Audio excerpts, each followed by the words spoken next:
Salut à vous tous, ici Jeff Rose. Peu importe nos années d'expérience au gym, on a vécu des moments qui nous ont fait dire ça n'a aucun sens.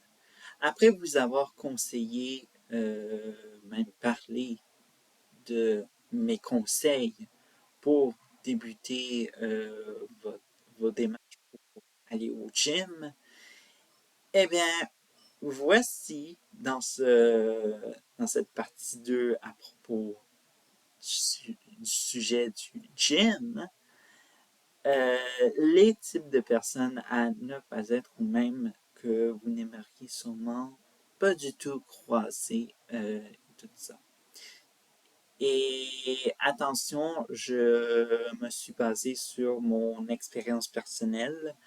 Chacun qui vont à la gym, ont vécu selon eux des expériences, je veux dire des situations qui varient d'une personne à l'autre et tout ça. Et voici mon adresse pour que vous comprendrez le plus. Bon, parce que on va se le dire, ce n'est pas tout le monde qui respecte certaines règles du gym ou aussi des règles de base qui en seraient. Bon, on va commencer avec euh, celle en sueur.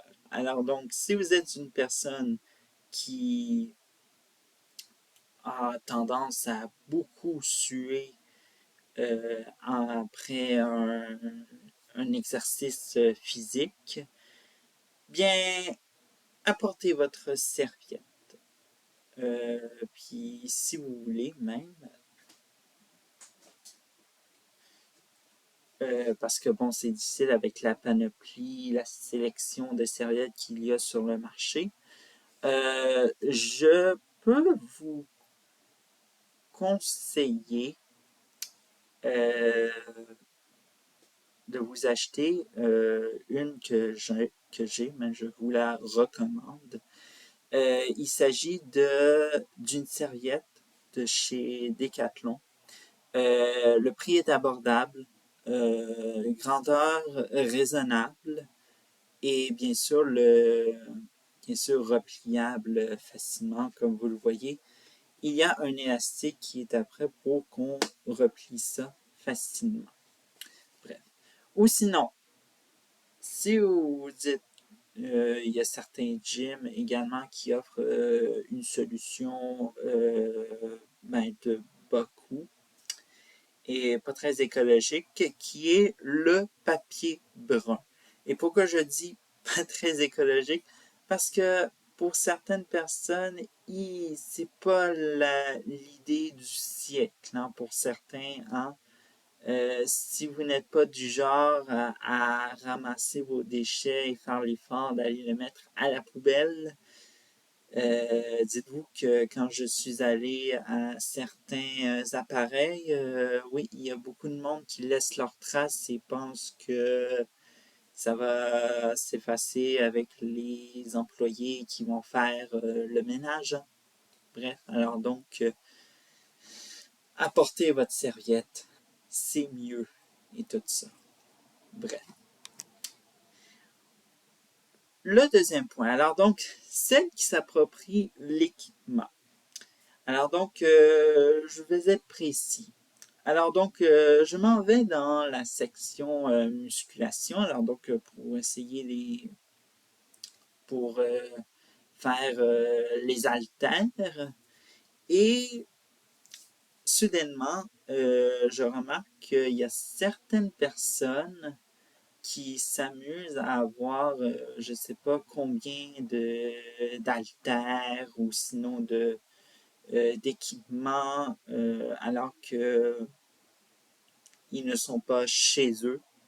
Ils sont tout simplement dans un endroit public. Bref, je ne sais pas sur quelle planète vivent ces gens-là, mais je les trouve un peu pas très pas très sociables à ma guise. Et j'aimerais juste vous dire que utilisez seulement un équipement parce que les autres aussi aimeraient en bénéficier des autres équipements. Et si vous conservez tout l'équipement pour vous, ben, personne n'en bénéficiera. Bref. Par la suite, troisième, eh bien ça, celle-là, on l'a entendu beaucoup. Euh, Ça, c'était avant que j'aille au gym et que j'étais adolescent. En que, ben, aller à la salle de musculation, ben, les, euh, les filles allaient être après nous. Sinon, si les filles allaient à la salle, ben, elles auraient plus d'attirance, on pourrait dire. Euh, c'est tout à fait faux. Ça s'en vient de plus en plus faux, cet argument-là de vendre le gym comme un moyen d'être plus attirant. Certes, oui, de visible également pour dire, wow, cette personne-là, elle prend soin d'elle, etc. Mais, comme vous le constatez, c'est quelque chose qui s'en vient, oui, de plus en plus faux, mais aussi c'est une pression sociale qui fait beaucoup rire quand j'y repense. Mais littéralement,